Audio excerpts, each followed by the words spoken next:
So what's up, everyone? Thank you guys for tuning into another episode of the Pay Attention Podcast. I am joined by a Houston entrepreneur. We have a female boss, a female business owner, Miss Symphony Watson. She is a student at EGCC. What's the acronym again? Eastern Gateway Community College.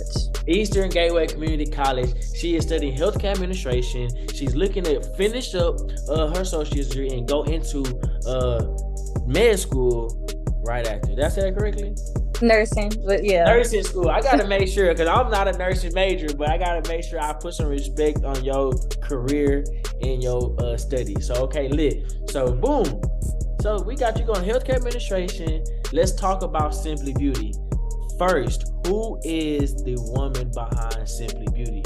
So, just a little bit about yourself, where you're from originally. How did you get here today? So, I was born in Flint, Michigan, but I've been here in Houston since I was 9. So I was pretty much raised here. Overall, I like to help people. I like helping others. So that's why I want to go into nursing. I feel like it's the best way for me to help others. Also, my business, it has a lot of like small but meaningful ways that I can help others. So, yeah. Okay, lit. Okay, so growing up in Flint, Michigan, and growing into SympliBeauty, what we see today, what was that environment like that you were exposed to as a kid? I moved around a lot when I was younger, so I had to adapt very fast to everything. It made me a lot more organized because it's like I have to make sure that I know exactly what I'm doing and when I'm supposed to be doing it. That way I know I have a little bit of control, because moving so much, you don't really have control, especially as a kid.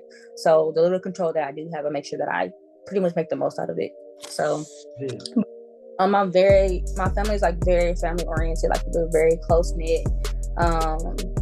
And so it's just I'm just I guess a people person. So, yeah. Okay, lit. Okay, so family.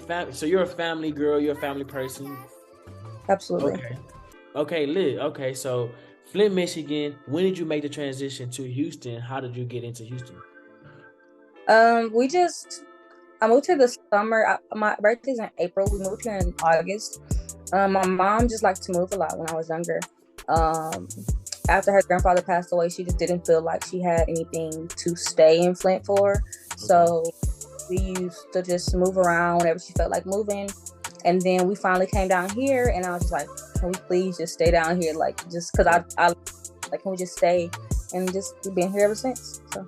Okay. What year was that move to Houston? 08. 08. Okay, 2008. Okay, listen, so you literally been in Houston for a minute now. Yeah. Okay, so cool. So when we talk about you coming to Houston, you were now in a new city, new environment. You're a young lady at that. So we new friends, new schools, new academics, new extracurricular activities. What were some of the biggest things you feel like you personally overcame with all those outside influences in a totally new, unfamiliar ecosystem? I think the biggest thing for me to overcome was being myself and finding myself. Because when you move around a lot, it's kind of hard for you to make friends. So in an effort to try to make friends, try to fit in with everybody else. And so for the longest, even up until 2016 or so, I did a lot to try to fit in with other people.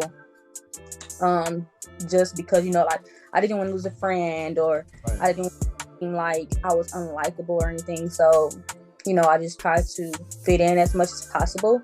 That way I didn't stick out that much. At one point I used, when I was younger, I would do my best not to make friends and be mean. That way I wouldn't feel hurt when I left my quote unquote friend. Okay. But, when I got down here, I was like, okay, look, I need to, try something different. And then I was like, okay, look, Mom, we need to stay down here because I'm starting to get accustomed. So, yeah. Okay, lit. So you're getting accustomed to Houston, like you just said. when you said you, like you said, you were being yourself, you got a chance to actually be yourself, be a young woman, make new friends. What are some of the hobbies, or what are some of the activities you like to focus on? High school, were you in any sports, any clubs, and how did that shape your friend group? Yeah, so I've always been extremely bright, extremely studious.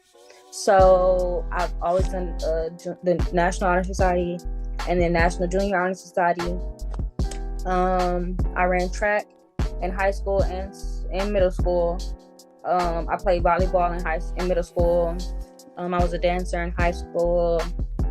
And so like I was the girl, especially in high school, that like a lot of people knew, but they didn't know me. Like I was just a tall girl on the dance team.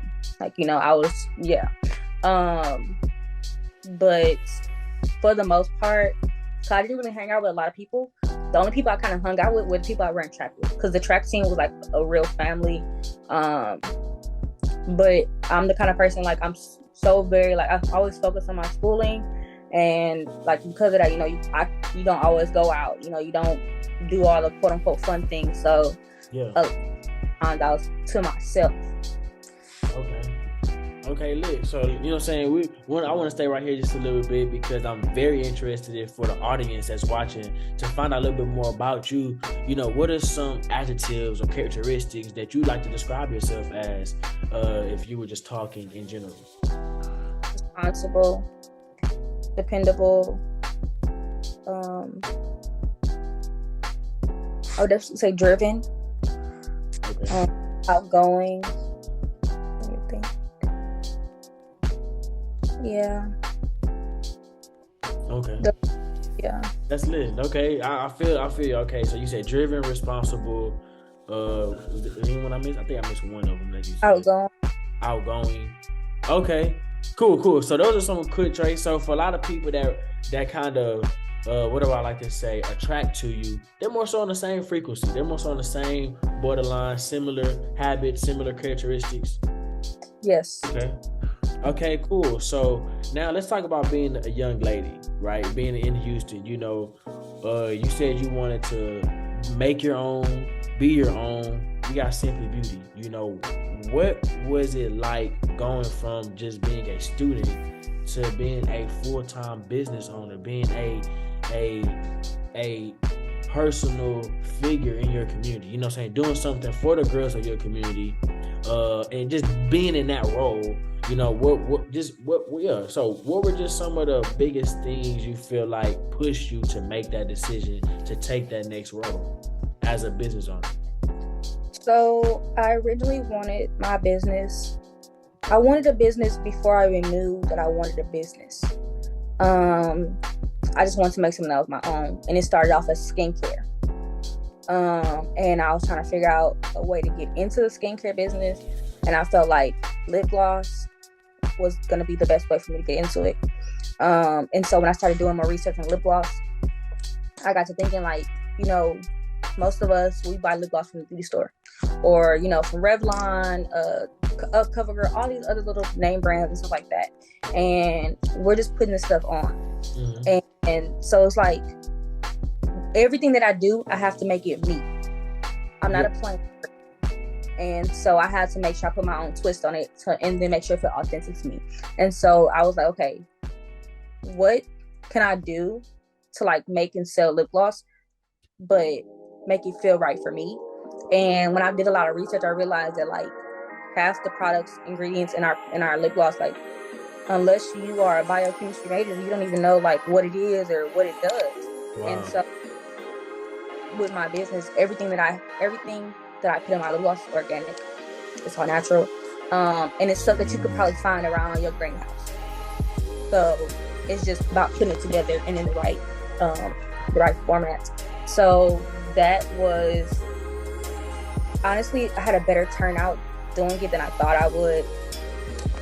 Because as the world changes, more and more people are starting to pay more attention to what they put in their body, what they put on their body. Like that. And then of course you have different allergies that are forming. So, you know, kids are more sensitive to different things, and parents pay attention to that. And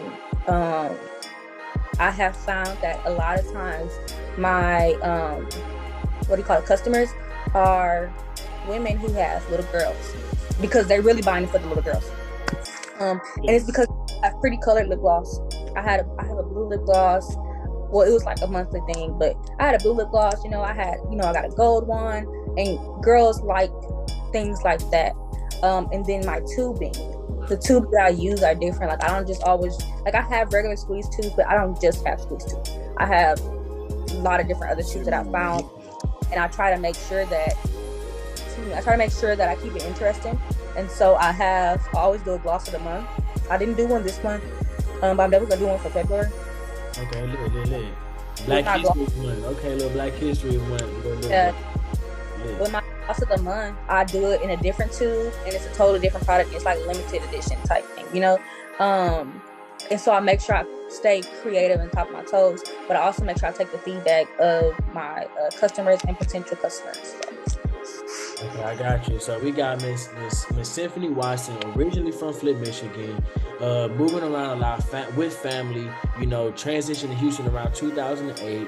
Some of the biggest things you came over were just making new friends, breaking down that barrier that you had when it came to making new friends, getting uncomfortable, going into new hobbies, like you said, track, dance, any other hobbies that I missed? Volleyball. You know what I'm saying? Okay, so much more. Honor Society, Junior Honor Society. You see yourself as someone that's very outgoing, responsible. You know what I'm saying? And then, of course, you decide to make that change to be an entrepreneur because you always felt like you were meant to be in a role of business, and you wanted to make sure it was a business that you liked, but something that you also have fun with. But but the third thing, you want a business that can actually solve problems for other people. Exactly. Okay, well, let's talk about this business, SympliBeauty, because we've had females come onto the show. I think I told you we had natural hair care products. We've had, natural female products, but we never had the natural beauty products. I guess hair care does fall under beauty for women, but you are focusing on simply just some of the more detailed things for the female beauty. So what are the SympliBeauty have for the female audiences, for those I would say 8-year-olds to 25, and if you want to clear up that demographic, feel free to. Yeah, so my target audience is definitely ranges from 8 to like 50. And I say that range because I sell lip gloss, I sell little butterfly necklaces, I sell zodiac necklaces, and I also sell lashes. And girls that are 8 and 10-year-olds, they wear lashes. And the butterflies are really pretty. And they'll put the butterflies on. And then they like, I'm a Scorpio. Can I get the Scorpio necklace? That's what I am. So they like things like that. And then you have women that's my age, 23, like in the early 20s or mid 20s. A lot of times we don't feel like doing too much, so we put a little lash on, put some lip gloss, and keep it pushing, And then a lot of people are really getting into the astrology right now. So love anything that has to do with your zodiac sign, absolutely love it. And then you have the older women, the women that are our aunts and grandmothers and mothers. They still want to wear lashes. They may not want the lashes that we wearing, but they still want to wear lashes. So I make sure my lashes range from like barely noticeable to extra. And then lip gloss, I don't care what age you are as a woman, lip gloss is something that you always are gonna always keep on you. And one of my lip glosses is called Plain Jane. It's like a chapstick. It's universal. Like my dad has wore it. It's just it's nothing. It's like Carmex almost. And so that's just like an everyday chapstick type of thing that you can put on to get ready to go. Just make sure your lips is not you don't want too much, but you want to make sure your lips not ashy. So definitely have a wide target audience, but I know exactly why it's so wide. Yeah. Okay, lit. Well, with that being said, you know what I'm saying, we're gonna continue the Simply Beauty conversation, right? So we're big at pay attention, we're big on the Black community, talking to Black brands, sitting down with Black influencers, global leaders, and we like to talk about the community, we like to talk about finances, we like to talk about how can we invest in each other's brands. And for what you just said, people should invest, females or even males, for your female friends, for your female partners, for your mom, for your sister, you know, whatever the case may be. You know what I'm saying? Simply Beauty is a source, is an outlet for people to get those gifts that they may be looking for. You know, so with that being said, why do you feel like your purpose and your business, Simply Beauty, is how do you feel they're combined? How do you feel like they correlate? And how do you know that that is part of your purpose, you know what I'm saying, for life? So I truly feel like my purpose is to help others, big or small. So when I think small, I think like getting ready to go out with your friends and you want to make sure you look all right and you don't got no lashes. And all you need is a look, and really lashes really make or break a look. And you don't need to put anything, you can just put some lashes on and just your whole face looks totally different. And so that is important. And I think that like little things like that is very minute to someone else, but to you in that moment, it's everything. You know, you could be getting ready to go out and you're like, I don't even have my lashes on me. Like, that's something you have to stop. We got to stop at the store because I don't have my lashes. I need some lip gloss. We got to stop because I'm missing this accessory. And as a woman, our parents, I think in general, everybody's appearance is important to them. But as a woman, when you're going out to certain things, your appearance, you feel like you have to be top notch. You know, even if you're doing the whole not too much look or you didn't really do much, it's still a lot that goes into that. And so my business, I feel that I am able to feel, if I'm able to feel even a small part of your needs, then that's all that matters to me. Okay, okay. Well, you know, you're a Black woman in business, you know what I'm saying? So how do you feel Black women can take advantage of investing into other Black businesses for themselves? Because a lot of time we're using, and I'm just making this as a me outside looking in, but you know, we're Black women, Black men, and we're using products that were created by Caucasian people. You know what I'm saying? So it's not made for us, by us. You know what I'm saying? So why do you think, or what do you think should be that next step for the Black community when it comes for females to start looking at what they put into their skin, what they put onto themselves? Because a lot of these chemicals are not natural, which is what your purpose is. Let's give you natural. Let's make you feel good, and let's not harm you or your skin. So why is that important to you, and how does that tie into what you do for other Black women? I think it's important because we need to be aware. As Black women, we are so much more susceptible to different diseases and illnesses.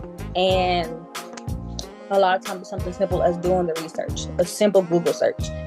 Like, I don't know if you ever had a pill, you didn't know what it was, but you Google like little round white pill with the R on it or whatever, and they'll tell you what it is. It's that simple.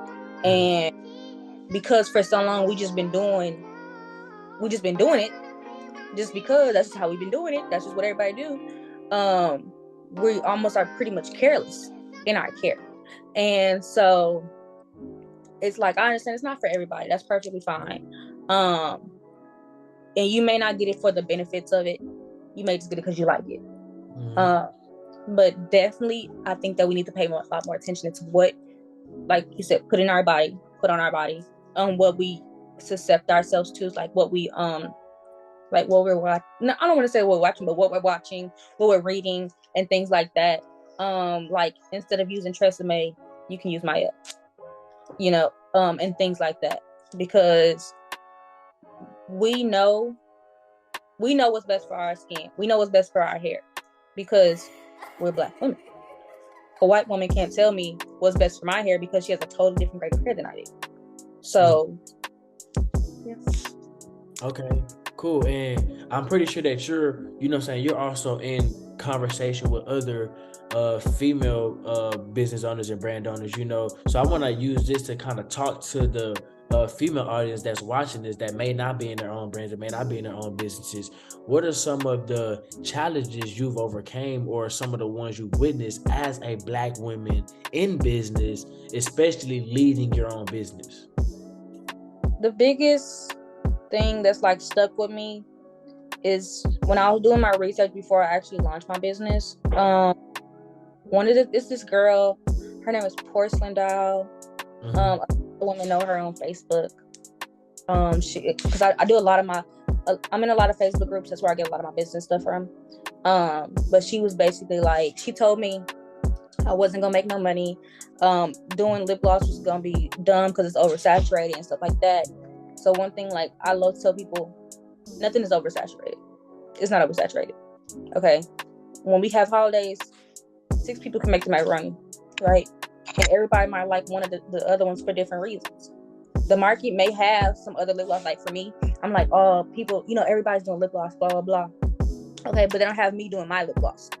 And that's what you have to remember. Like, you have to kind of push yourself through that. It's like, there's not a you out there, and you are bringing you to the table.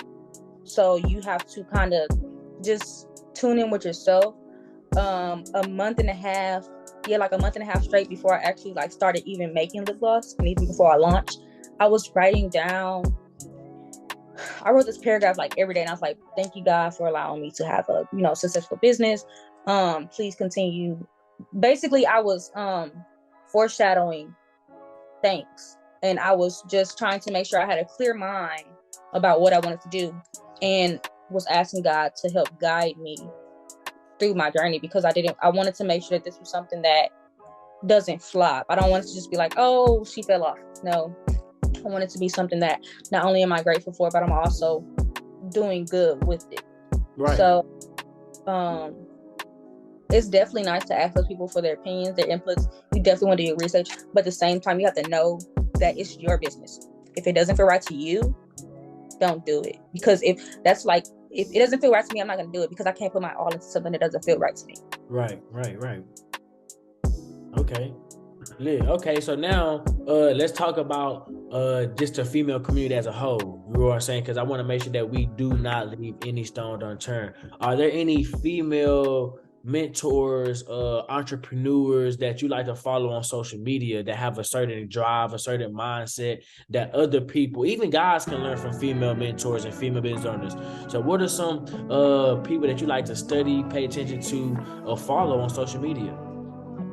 I have a few people. So one lady I know, her name is Shakayla Petty. I think that's her name. On Facebook. She's a business coach, and I'm actually really good friends with her. I haven't taken her course just yet, just because I need to budget it out. But she's a really, really great mentor, and she everything she does is it's very heartfelt. You can tell she's not just doing it for the money, which is really good.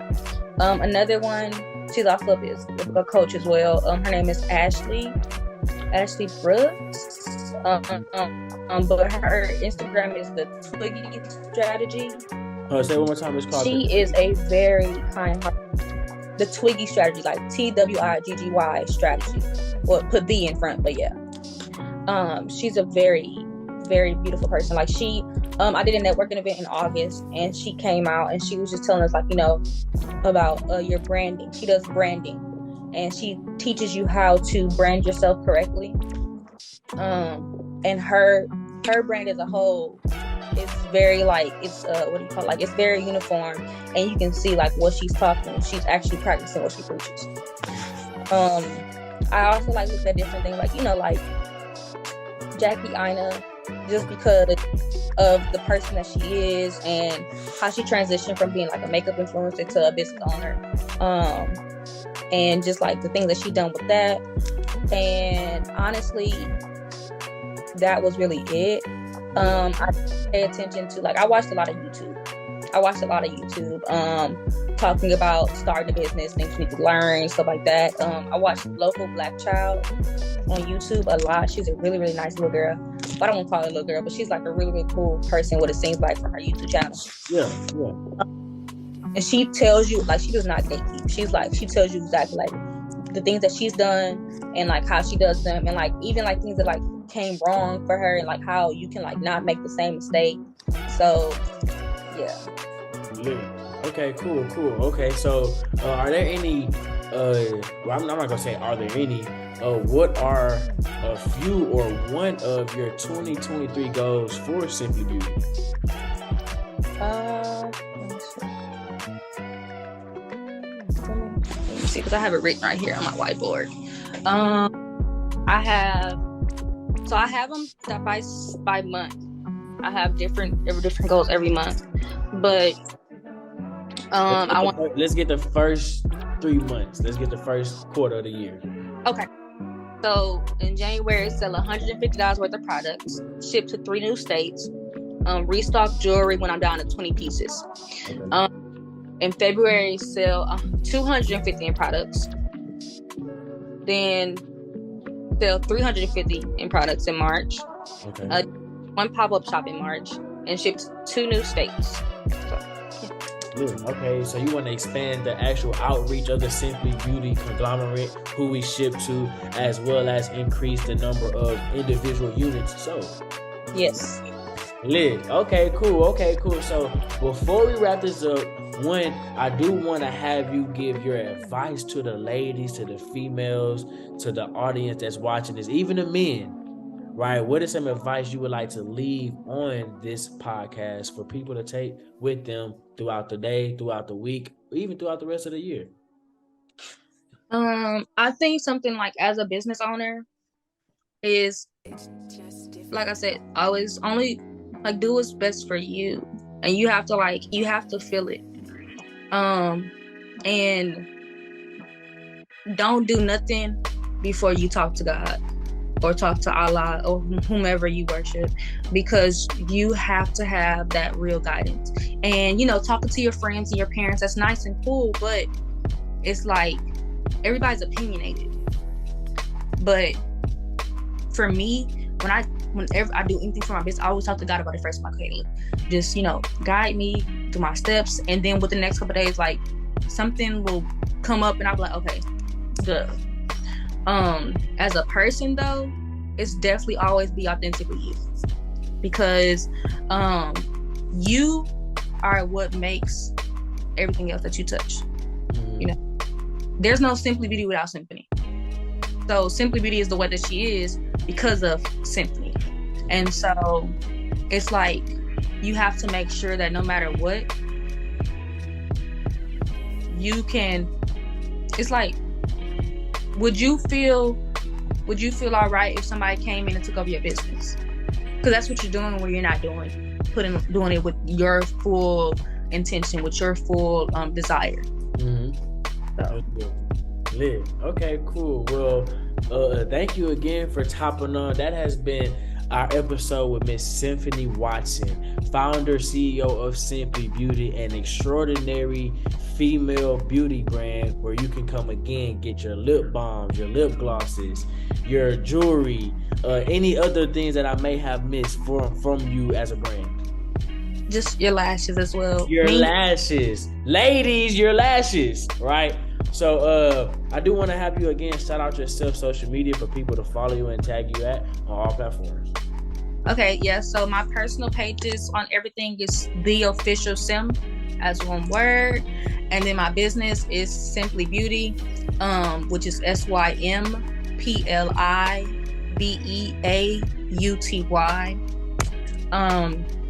And I mean, if you guys have any other questions or whatever, you can definitely just hit me up. My business website is www.simplybeauty.biz. So yeah. Okay, well, Miss Symphony Watson, all the way from Flint, Michigan to Houston, Texas.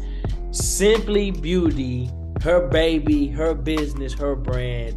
I just want to say thank you again for taking the time out of your evening to hop on. For everyone, make sure you follow, make sure you subscribe, and go spend some money with our girl, with our sister on the call. But make sure you guys remember, at the end of the day, pay attention. We out.